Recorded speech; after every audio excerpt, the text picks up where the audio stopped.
Ayan, magandang araw ulit and welcome once again to Paul College of Leadership.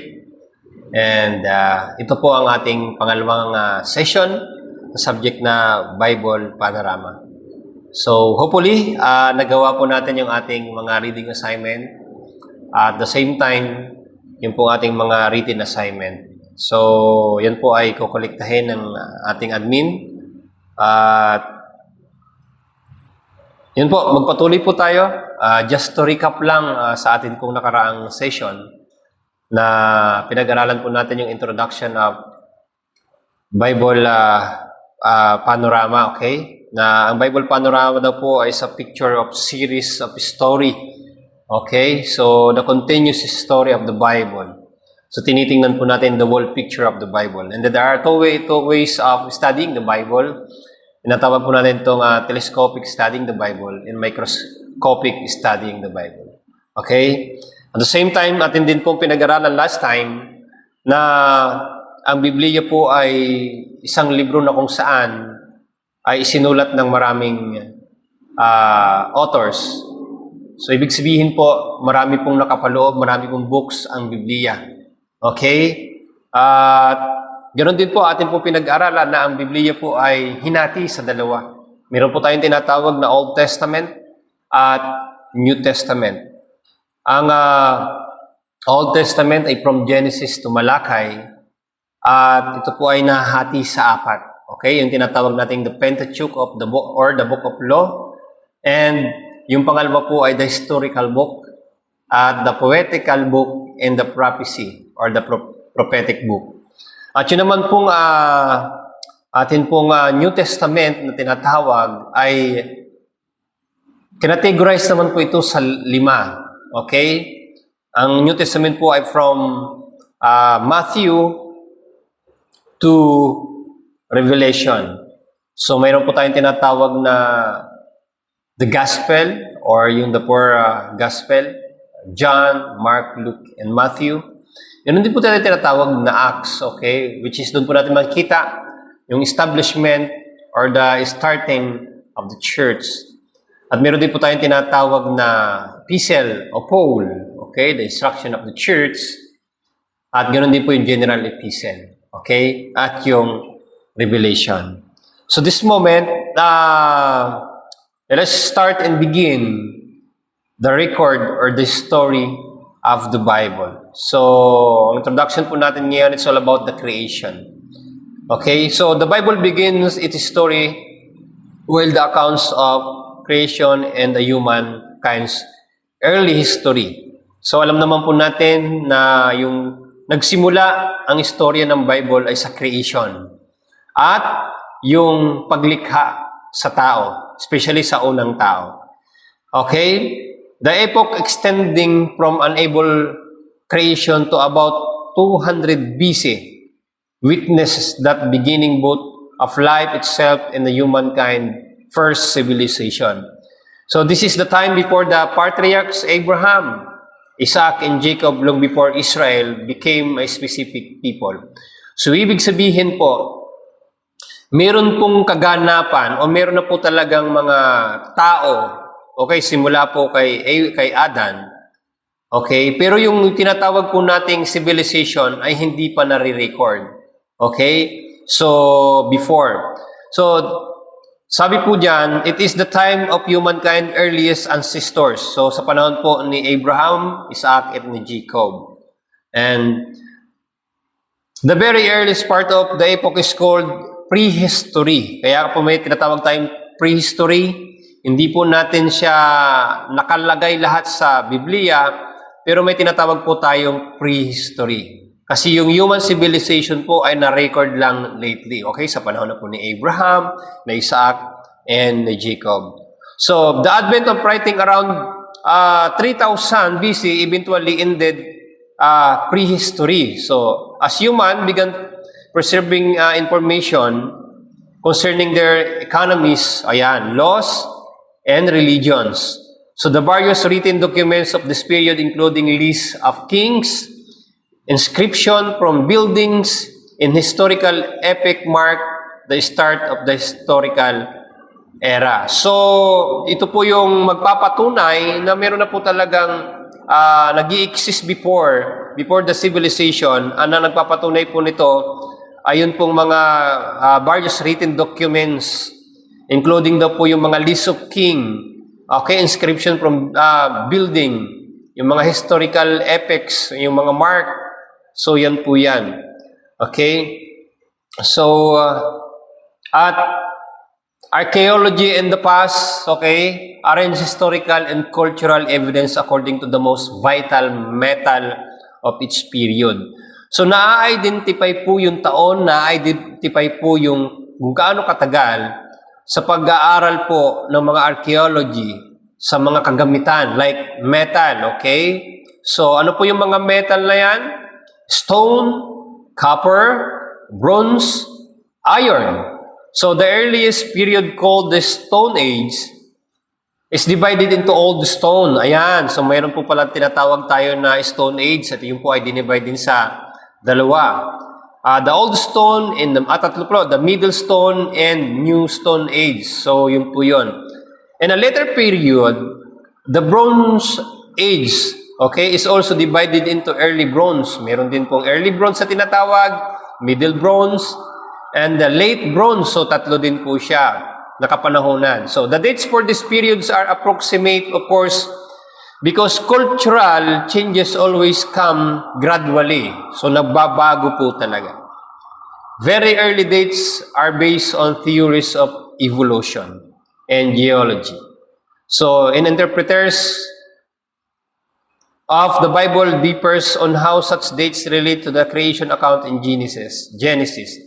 So, ibig sabihin po, yun pong ating pong mga scientists o mga archaeologists ay nakakatuwang po sa ating mga pastor to identify, okay, yun pong panahon, yung tagal ng panahon, yung tinatawag nating prehistory. Okay, meaning not recorded, pero napatunayan po. Okay, yung mga civilization, lately na lang po nagkaroon sa Bible ng tinatawag nating census or pagtatala ng mga pangalan o talaga pong sa pag-aaral po ng history. Okay? So, the summary of the prologue or the Genesis sa ating pong introduction, in Genesis 1, chapter 1, verse 2 to 7, is all about the creation. Okay? At yung Genesis chapter 2, verse 8 to 25, ito po naman yung instruction of God to man. Okay? And the creation. At yun naman po Genesis chapter 3 is the fall of man in their banishment from the Garden of Eden. So, nakikita po natin yung pagkakasunod-sunod ng istorya. From creation and to the instruction, and after po nun, ay yun pong fall of man. So, ang creation po ay pag-aralan natin mamaya, okay? God created everything on 6 days. Okay? And after the 6 days, He rested. And yun po, nagbigay si Lord ng instruction sa tao, to be specific, kay Adan. Okay? And after po nun, nung siya po ay binigyan ng Diyos ng kasama, sa Genesis chapter 3, si Eve, dun po nag-start yung tinatawag nating the fall of man. So kaya nga po, ito po yung inyong naging assignment.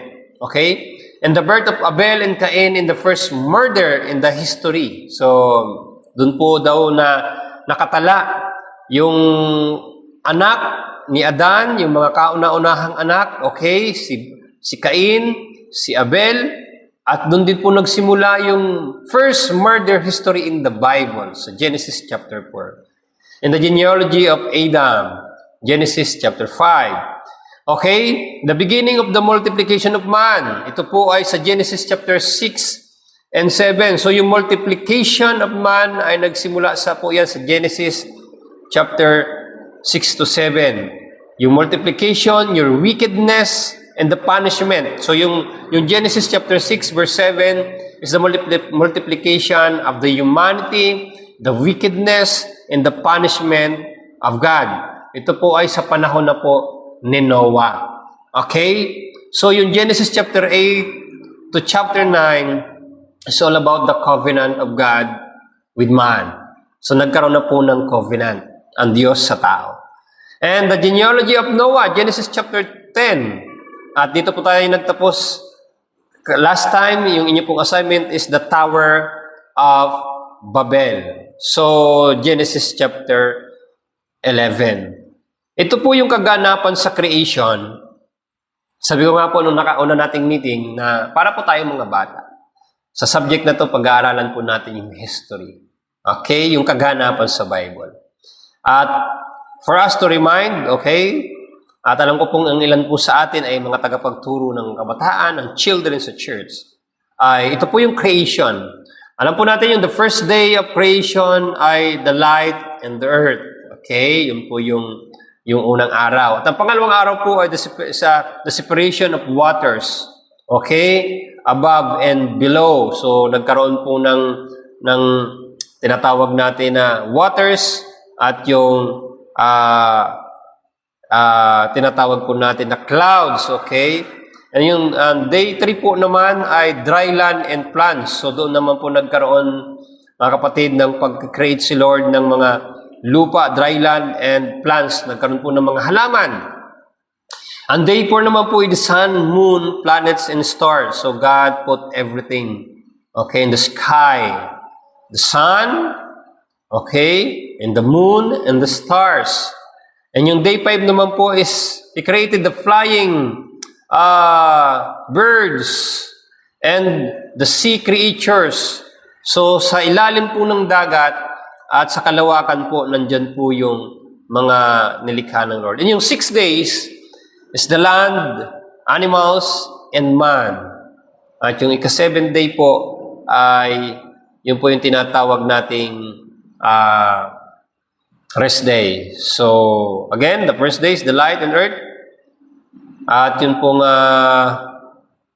pangalawa is separation of waters above and below, and dry land and plants, 3rd day, sun, moon, and planets and stars, 4th days. At yung ikalimang araw po, the flying birds and even the creature of the sea, and land, animal, and man, 6 days. So, tingnan po natin, Genesis chapter 2, verse 8 to 25 is the instruction to man and the creation of the woman. So, yun po yun. Nakikita na po natin yung chapter 2 and the instruction of God to man. Ano pong instruction ng Panginoon kay Adan? Mas maganda po siguro yung interaction natin kung tayo po ay nagkakita-kita. Okay? Mas masarap itong pag-aralan nang tayo po ay face-to-face. So, papangalanan ni Adan lahat. Siya magpapangalan ng lahat ng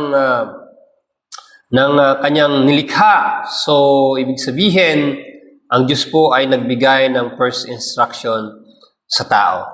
At ang pangalawa pong account diyan, after the creation, the instruction is the fall of man in Genesis chapter 3. Ito naman po yung simula ng pagkakasala ng tao. So, the disobedient of woman, okay, the temptation of the serpent, okay, at the same time, yung pong pagkain din ng lalaki, okay, doon sa inoffer po ng babae. So, atin lang pong pinagdadaanan at nire-recap yung inyo pong mga assignment at binasa. So, the instruction to man in the creation of the woman ay yun po yung Genesis chapter 2, verse 8 to 25, and the fall of man is Genesis chapter 3.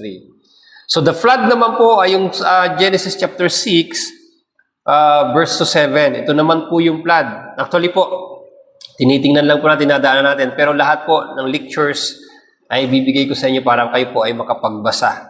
Okay? Ito po ay shortcut lang po ito. At yun po lang mga importante.